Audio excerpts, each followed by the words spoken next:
Hello everybody, so we are back once again. This is Miss Suguna here.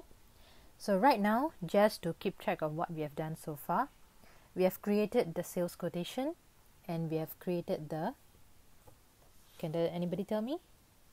We have created the sales order, and after that we updated the terms for our customer. Okay, right now we are moving into preparing a sales or customer invoice. Okay, in order to do this, some of the steps are quite similar to what we have done before. First up, I need you to navigate to accounts receivable sales. Okay, because we are dealing with sales, right? So we go to sales and then click on the plus sign before entry and then navigate to sales invoice. So please be very careful about where you're clicking. You should not be clicking on sales order or sales DO, not yet. Okay, so we click on sales invoice. So what we are going to do here today is to create a sales invoice to the sales order that was generated earlier on. Alright, so once you are in the listing page, I need you to click on create new. Okay, and once you have clicked on create new, you'll be given two options, either cash sales or credit sales. You need to choose credit sales and then click on submit. So once again, we face the long list of details that we need to key in. So as we have done this quite a number of times right now already, be it in the classroom or online now, we should be quite familiar with some of the things and the logic behind doing some of the things. Okay, first up, customer. Choose the unique customer, which is according to your unique ID. So do note that once you click on this customer, the credit term should automatically reflect the change that you have done before. So remember, in the previous step, you updated the terms for the customer, right? So now you should see the change reflected. Okay, next up, we are going to link this to a sales order which we have already created. So the logic behind is that you cannot create an invoice out of thin air. You need to have something that was sold in order to create the invoice for your customer to verify and then sign off, correct? So you should pick on yes for link, and you should select sales order and then pick the right sales order to link it up. Okay, so it's very important that you know the details such as the file name and what type of order you need to link to, what kind of form you need to link to. So if you notice that once you do that, automatically the memo will appear. So you don't need to key in this again. So this is one way to check whether you're doing the right thing. Okay, so when you do this part correctly, the linking part correctly, your memo should automatically appear. If you have to key in the memo for an invoice, then something is wrong. So it is an indication that you should track back to your previous steps and check what went wrong. So in the exam, that's something that you might have to do.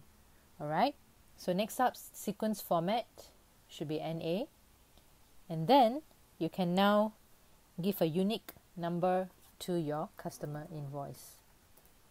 Okay, so just follow the worksheet. Since I've created this invoice before, I'm going to just put V2. If you have not created this invoice before, you leave it as V1. Okay, you don't need to fill in anything else. Just check that the credit term is 30. And now, the most important step after ensuring that the salesperson is your student ID, this is the point where you can delete the items that are not available. If you do not do this at this stage, when you generate the delivery order, the order will reflect an inaccurate listing of products and therefore an inaccurate total sum that needs to be paid. So that is not correct. So at this stage, you need to remove the products that are not available. So if you look at the worksheet, you will notice that something is not available. Okay, so let's take some time to check that. Do you manage to find what's not available?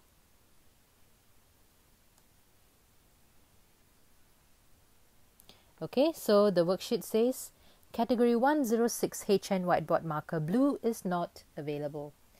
So you locate 106, check that it's HN whiteboard marker blue, okay, and delete that. To delete this, you need to click on the checkbox and then click on delete selected. So once that's done, this is not the last part. Okay, you need to check the box to generate the delivery order. Okay, so what you need to do is to navigate back to the previous listing of details, and you would see this part called generate delivery order. So you need to click on that, and you should do this only after checking the list of products and deleting whatever that's not there. So once that's done, okay, sequence format should be NA, and then key in the delivery order number. So just follow the worksheet. I have already done this exercise, so I'm going to label it V2. You can label it as V1. So after you have done this, apply global discount and select yes. And as I mentioned before, the global discount refers to the trade discount that is indicated in the question. So in this question, they said trade discount 10%. So you state 10 in the box. Okay, so once that's done, click on save.